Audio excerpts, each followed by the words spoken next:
Ate Kesha, what's your favorite subject? Recess daw. Tita Yana nga. Ikaw? Science. Ikaw, Gab? Recess. Yung totoo. Galing. Galing. Aside from recess. English. Oh.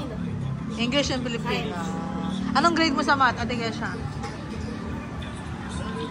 Oh, 84! Science. Diana, congratulations sa nanay nito.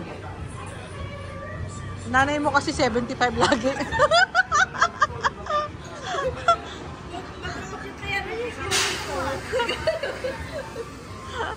Nakabawi na siya.